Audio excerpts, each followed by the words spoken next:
Mi esposo me dejó con una hija y una deuda. 10 años después, llegó a pedirme trabajo a mi empresa. Todo empezó así, con el sonido de la pesada puerta de cristal de mi oficina abriéndose lentamente. Yo estaba sentada en mi silla de cuero, girada hacia el inmenso ventanal que me daba una vista panorámica de toda la ciudad. En mis manos sostenía un currículum impreso en papel barato. Las esquinas de las hojas estaban ligeramente arrugadas. El nombre impreso en la parte superior del documento me había provocado un escalofrío en la espalda cuando Recursos Humanos me lo entregó una hora antes. Escuché los pasos vacilantes del candidato entrando a mi despacho. Mi asistente cerró la puerta dejándonos completamente solos. El aire acondicionado zumbaba suavemente en el fondo. Tomé aire, giré mi silla despacio, y ahí estaba. 10 años de tiempo, de karma y de miseria le habían pasado la factura. Su cabello estaba ralo y lleno de canas. El traje que llevaba le quedaba grande, brillaba por el desgaste en los codos y los hombros. Sus zapatos estaban opacos. Cuando levantó la vista del suelo y me miró a la cara, la sonrisa ensayada que traía en los labios se le congeló de inmediato. El portafolio que llevaba en la mano derecha se le resbaló y cayó al piso alfombrado produciendo un golpe sordo. Su boca se abrió pero no emitió ningún sonido. Era el hombre que 10 años atrás me había dejado en la calle, con una niña de 2 años en los brazos y una deuda bancaria que casi me manda a la cárcel. Era mi ex esposo, y estaba parado en mi oficina, en la empresa que yo construí desde las cenizas, rogando por un puesto de trabajo como gerente de ventas de nivel inicial. Para que puedan dimensionar el placer absoluto y la frialdad que sentí al verlo temblar frente a mi escritorio, tengo que llevarlos al pasado. Tengo que contarles la historia de la mujer ingenua que alguna vez fui, porque sin ella, este imperio no existiría. Conocí a Roberto cuando ambos teníamos 22 años. Yo era un estudiante de administración que trabajaba como cajera en una tienda de ropa para pagar la universidad. Él era un tipo carismático, siempre vestido de forma impecable, con un perfume que dejaba rastro por donde caminaba. Me enamoré de su ambición. Me enamoré de la forma en que me miraba a los ojos y me decía que nosotros íbamos a conquistar el mundo. Roberto hablaba de negocios, de inversiones, de un futuro brillante donde no tendríamos que preocuparnos por nada. Yo le creí cada una de sus palabras. Nos casamos en una ceremonia muy sencilla porque todo nuestro dinero se fue en el enganche de un pequeño departamento. Yo era feliz. Pensaba que la vida me había premiado con el compañero perfecto. Cuando nació nuestra hija, Valentina, sentí que mi mundo estaba completo. Roberto lloró en el hospital cuando la sostuvo por primera vez. Me besó la frente y me juró que daría su vida entera para que a nosotras nunca nos faltara nada. Esa promesa hoy me da náuseas, pero en ese momento, me hizo sentir la mujer más segura y amada de la tierra. Yo dejé mi empleo para cuidar a nuestra bebé, confiando ciegamente en que él llevaría las riendas de nuestro hogar. Las primeras señales de que algo andaba muy mal empezaron a aparecer cuando Valentina cumplió su primer año. Roberto empezó a cambiar. Ya no era el hombre cariñoso y hablador que regresaba del trabajo emocionado. Empezó a llegar tarde. Suspiraba con frustración por cualquier cosa. Si la niña lloraba, él se encerraba en la habitación y subía el volumen del televisor. Pero lo más extraño fue el dinero. Empezó a decirme que la empresa donde trabajaba estaba recortando comisiones y que teníamos que apretarnos el cinturón. Yo entendí. Dejé de comprar ropa. Empecé a cocinar comidas más baratas. Cancelé mis citas en el salón de belleza. Todo lo que sobraba iba para los pañales y la leche de nuestra hija. Pero un día, mientras limpiaba su saco para llevarlo a la tintorería, encontré un recibo de un restaurante carísimo en el centro de la ciudad. La cuenta era por una cantidad que nos habría servido para comprar la despensa de todo un mes. Estaba fechada un martes por la noche, un día que él me había dicho que se quedó hasta tarde haciendo un inventario en la bodega de su trabajo. Cuando lo confronté esa noche, él ni siquiera se puso nervioso. Me miró con una superioridad asquerosa y me dijo que yo no entendía cómo funcionaba el mundo de los negocios. Me dijo que era una cena con inversionistas, que él había tenido que pagar para impresionar a unos socios potenciales que lo iban a sacar de empleado y lo iban a volver millonario.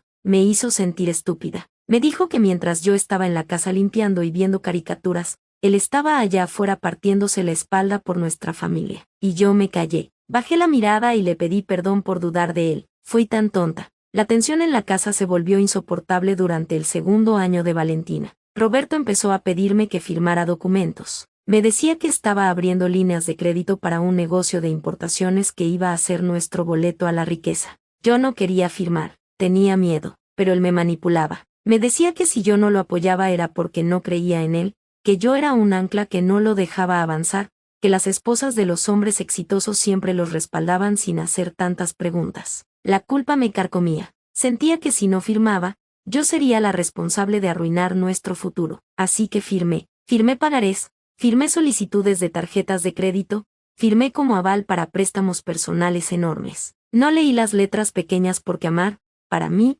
significaba confiar. El descubrimiento de la traición llegó una mañana de noviembre. Hacía mucho frío. Valentina tenía fiebre y había llorado casi toda la madrugada. Me levanté a las 6 de la mañana, exhausta, arrastrando los pies hacia la cocina para preparar un biberón. Noté que la casa estaba demasiado silenciosa. No se escuchaba el ruido del agua de la ducha que Roberto solía tomar a esa hora. Caminé hacia nuestra habitación y vi que la puerta del closet estaba abierta de par en par. Faltaba la mitad de su ropa. Faltaban sus maletas. Corrí hacia la cómoda y abrí el cajón donde guardábamos los pasaportes y los ahorros de emergencia. Estaba vacío. Mi corazón empezó a latir tan fuerte que sentía que se me iba a salir por la garganta. Corrí por toda la casa llamándolo a gritos. Busqué su auto por la ventana y no estaba. Regresé a la cocina temblando, con lágrimas quemándome los ojos, y entonces vi el sobre blanco encima de la mesa del comedor. Estaba cerrado con cinta adhesiva. Mis manos temblaban tanto que casi no pude abrirlo. La nota adentro era corta. No había explicaciones largas,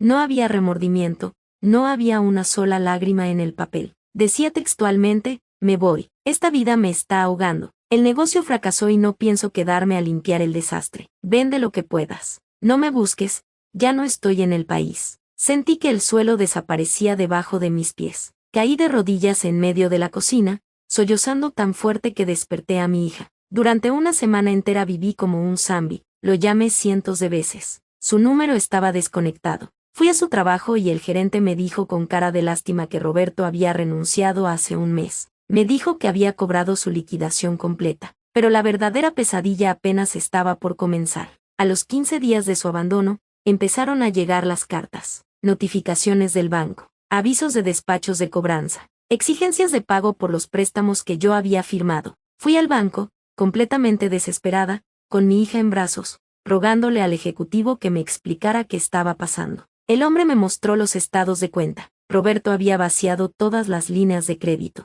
Se había llevado más de $100,000 en efectivo y transferencias a cuentas internacionales. Todo el dinero lo sacó los días previos a su escape. Y como mi firma estaba en todos y cada uno de esos contratos, la deuda era 100% mía ante la ley. Yo era legalmente responsable de pagar una fortuna que nunca vi, que nunca toqué y que el padre de mi hija usó para huir. La segunda puñalada llegó unos meses después. Una amiga en común, con mucha pena, me enseñó unas fotos que alguien había publicado en redes sociales. Ahí estaba Roberto, en una playa en el extranjero, bronceado, sonriendo con una copa de vino en la mano, y abrazada a él estaba su antigua asistente del trabajo, la mujer con la que seguramente tuvo aquella cena carísima. Se había fugado con ella y con mi dinero a vivir la gran vida, dejándome a mí para que me hundiera en la miseria y enfrentara las consecuencias legales de sus estafas. El nivel de odio que sentí no se puede describir con palabras. Era un fuego que me consumía por dentro. Tuve que vender los muebles de la casa, tuve que empeñar mi anillo de bodas, mis electrodomésticos, todo lo que tenía algún valor para poder pagar un abogado que me ayudara a frenar los embargos. Me tuve que mudar con Valentina a un cuarto de Sati que se goteaba cuando llovía. Comíamos arroz y frijoles todos los días. Hubo noches en las que yo no cenaba para que mi hija pudiera tomar leche. Lloraba en silencio en el piso frío del baño para que ella no me escuchara. Fueron los años más oscuros y humillantes de mi existencia. El miedo a que me quitaran a mi hija por no poder mantenerla me paralizaba el alma. Pero un día, mientras limpiaba pisos en una oficina de corporativo a la que entré a trabajar en el turno nocturno, vi mi reflejo en un vidrio oscuro. Me vi demacrada, con las manos partidas por el cloro, con la ropa gastada. Y me acordé de su foto en la playa, me acordé de su sonrisa asquerosa, y decidí que no le iba a dar el gusto de destruirme. Esa misma noche la tristeza se murió y nació algo mucho más peligroso. Nació mi ambición. Empecé a observar cómo funcionaba la empresa que yo limpiaba. Era una agencia de marketing digital. Mientras pasaba la aspiradora por las noches, leía los libros de estrategia que los ejecutivos dejaban en sus escritorios. Me enseñé a mí misma usando las computadoras viejas que tiraban a la basura. Ahorré cada centavo que me pagaban de horas extras. 2 años después, empecé a ofrecer mis propios servicios de consultoría desde mi cuarto de Sati. Busqué clientes pequeños, negocios locales, trabajaba 20 horas al día. Dormía solo cuando el agotamiento me hacía desmayarme. Poco a poco, mi reputación creció. El negocio despegó. Dejé de limpiar pisos. Contraté a mi primer empleado, luego a 3, luego a 10. El talento que yo tenía para conectar estrategias y aumentar el rendimiento de las empresas era innegable. Los clientes grandes empezaron a buscarme. Pagué hasta el último centavo de la deuda que él me dejó. Recuperé mi crédito. Me compré mi primera casa en efectivo. Pagué los mejores colegios para Valentina. Mi pequeña agencia creció y se convirtió en una firma de consultoría y manejo de crisis que hoy domina el mercado nacional. Todo lo construí sola, con mis manos rotas y mi cerebro funcionando a 1000 por hora. No necesité a un hombre, no necesité robar. Construí mi imperio sobre las cenizas de la humillación que él me hizo pasar. Y eso nos trae al momento exacto en el que estoy ahora, a este segundo perfecto. El hombre que me condenó a la ruina, parado en mi oficina, temblando como un perro asustado. Cuando Recursos Humanos me pasó su currículum por la mañana, pensé que era una broma. Mi nombre de casada ya no existe, uso mi apellido de soltera para los negocios y la empresa está registrada bajo un holding corporativo, así que era imposible que él supiera que yo era la dueña. Había aplicado a una vacante que publicamos en línea, atraído por el enorme sueldo que ofrecíamos. Su currículum era un chiste, 10 años dando tambos por diferentes países, saltando de un trabajo mediocre a otro, intentando vender la ilusión de que era un gran ejecutivo. Evidentemente la mujer por la que me dejó se largó en cuanto el dinero robado se le acabó. El silencio de la oficina se podía cortar con un cuchillo. Él seguía paralizado, mirando mi traje a la medida, mirando los muebles caros, asimilando que la mujer a la que dejó tirada en un charco de deudas ahora era la directora de la empresa que podía salvarlo de morirse de hambre. Lo dejé sufrir en silencio un par de minutos. Disfruté ver el pánico apoderarse de sus ojos. Roberto, le dije por fin, usando una voz tan calmada y fría que casi me asustó a mí misma. ¡Qué sorpresa tan inesperada! Por favor, toma asiento. Él dio un paso torpe hacia la silla frente a mi escritorio. Recogió su portafolio del piso con manos temblorosas. Se sentó en el borde de la silla, tragando saliva ruidosamente. Yo no lo puedo creer, balbuceó con un hilo de voz. Eres tú, de verdad eres tú, te ves espectacular. Yo no sabía que esta empresa era tuya, te lo juro que no lo sabía. Lo sé, le contesté recostándome en mi silla. De haberlo sabido, no habrías tenido el valor de cruzar esa puerta. Pero ya que estás aquí, vamos a revisar tu solicitud.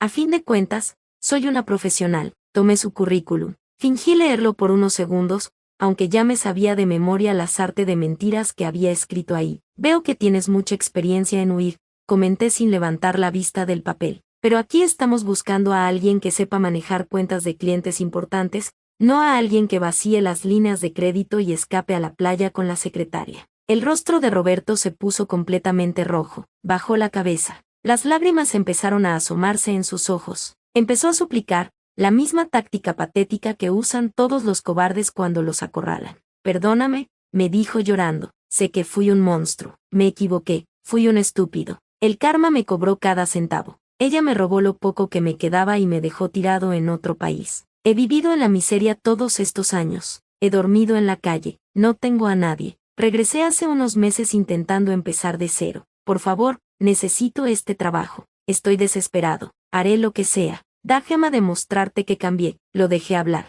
Lo dejé llorar y humillarse frente a mí. Escuché cada una de sus palabras patéticas sin cambiar la expresión de mi rostro. Cuando por fin se calló, respirando agitadamente, me incliné hacia adelante sobre el escritorio. Apoyé los codos en el cristal y lo miré fijamente. «Me hablas de karma», le dije en un tono muy bajo, casi como un susurro. «Tú no sabes nada del karma todavía. ¿Tú crees que dormir en la calle es castigo suficiente por haber abandonado a tu propia sangre y por haberme dejado con $100,000 de deuda? ¿Tú crees que unas lágrimas me van a conmover? Roberto, ¿recuerdas las noches que me la pasaba llorando porque no tenía dinero para comprarle leche a tu hija? ¿Recuerdas el cuarto de Sati donde llovía por dentro? No, claro que no lo recuerdas, porque tú estabas tomando vino a miles de kilómetros de aquí con dinero que no era tuyo. Él empezó a negar con la cabeza, tapándose la cara con las manos y sollozando en voz alta. Te juro que me arrepiento cada maldito día, repetía como un disco rayado. Te lo juro, déjame ver a Valentina, déjame ser su padre. Sé que puedo recuperar el tiempo perdido si me das una oportunidad en esta empresa. Puedo ser un buen empleado para ti. Una carcajada amarga e involuntaria salió de mis labios. ¿Ver a Valentina?, le pregunté con desprecio absoluto. Valentina tiene 12 años. Estudia en uno de los mejores internados del país. Toca el piano, habla 3 idiomas y es una niña brillante y feliz. Y todo eso lo logró sin tener que cargar con la vergüenza de un padre como tú. Valentina no sabe que existes. Para ella, su padre biológico fue un error que corregí hace mucho tiempo. No te vas a acercar a ella jamás. Y si lo intentas, si te atreves siquiera a buscarla en redes sociales, el bufete de abogados que me representa te va a aplastar con una orden de restricción que te mandará a la cárcel por los fraudes financieros de los que todavía tengo pruebas guardadas. El terror absoluto se dibujó en su rostro. Se dio cuenta de que no había ninguna puerta abierta para él. Se dio cuenta de que la mujer que tenía enfrente no era la niña asustada que dejó hace 10 años, sino un muro de concreto armado que estaba a punto de aplastarlo. En cuanto a tu currículum, le dije mientras tomaba las hojas de papel. Hice el movimiento de rasgarlas lentamente por la mitad, y luego por la otra mitad, dejando caer los pedazos en el cesto de basura transparente a un lado de mi escritorio. Estás completamente sobrecalificado para el nivel de miseria que mereces. En mi empresa contratamos a personas con integridad, lealtad y valores morales. Tú no calificas ni para limpiar los baños de este edificio, porque hasta mis conserjes son personas honorables y tú eres un delincuente. Tomé el teléfono de mi escritorio y presioné el botón del intercomunicador. Seguridad, dije claramente. Por favor, vengan a mi oficina de inmediato. Tengo a un intruso que necesita ser escoltado fuera del edificio. Y por favor, asegúrense de que su rostro quede registrado en el sistema. Esta persona tiene prohibida la entrada a todas las instalaciones del corporativo de por vida. Roberto se puso de pie de un salto. La desesperación se transformó en rabia. Empezó a gritarme, con la cara desfigurada por el coraje. «Eres una maldita bruja sin corazón», me gritó apuntándome con el dedo. «Yo te di a esa niña. Yo te enseñé lo poco que sabías de la vida. Deberías agradecerme porque si yo no me hubiera ido, seguirías siendo una muerta de hambre». Yo ni siquiera me inmuté. Mantuve mi postura firme, mirándolo con el mayor asco que un ser humano puede sentir por otro. «Tienes toda la razón en una sola cosa, Roberto», le respondí antes de que la puerta se abriera. «Me hiciste un inmenso favor al largarte. Te llevaste tu mediocridad y dejaste el espacio vacío para que yo pudiera brillar. Ahora lárgate de mi edificio antes de que mande a llamar a la policía». 2 guardias de seguridad enormes entraron a la oficina y lo tomaron por los brazos. Él forcejeó un poco, pero no tenía la fuerza suficiente. Lo arrastraron fuera de la oficina mientras él seguía balbuceando insultos que cada vez se escuchaban más lejos por el pasillo. La puerta de cristal se cerró de nuevo. El silencio regresó a mi oficina. El aire acondicionado seguía zumbando. Miré mi reflejo en el ventanal, vi las luces de la ciudad brillando detrás de mí, y por primera vez en 10 años, sentí que la cuenta estaba finalmente saldada. Sentí una paz que me llenó los pulmones de aire puro. La deuda emocional estaba pagada con creces. Hoy, vivo la vida que siempre supe que merecía. Mi hija es el orgullo más grande de mi corazón. Mi empresa sigue rompiendo récords de crecimiento cada año. No tengo deudas, no tengo miedos y sobre todo, no tengo anclas. Aprendí a golpes que el amor propio es el escudo más poderoso que existe en el mundo corporativo y en la vida personal. La traición te puede dejar tirada en el piso, desangrándote y sin saber hacia dónde caminar, pero si decides que no vas a ser la víctima, ese mismo dolor se convierte en el motor que te lleva a la cima. A todas las mujeres y hombres que me están escuchando, que en este momento sienten que el mundo se les derrumba porque alguien los traicionó, los dejó con deudas o les rompió el corazón de la peor manera posible. Les pido que me escuchen bien, no se rindan. El cobarde que huye siempre termina estrellándose contra su propia mediocridad. Ustedes tienen el poder de reescribir su historia. Llorar está bien, caerse está bien, pero quedarse en el piso es inaceptable. Levántense, sequen sus lágrimas, trabajen en silencio y dejen que su éxito aplastante sea el ruido que ensordezca a todos los que alguna vez dudaron de ustedes. No hay venganza más perfecta ni más elegante que sonreír desde la cima mientras ellos observan desde el abismo.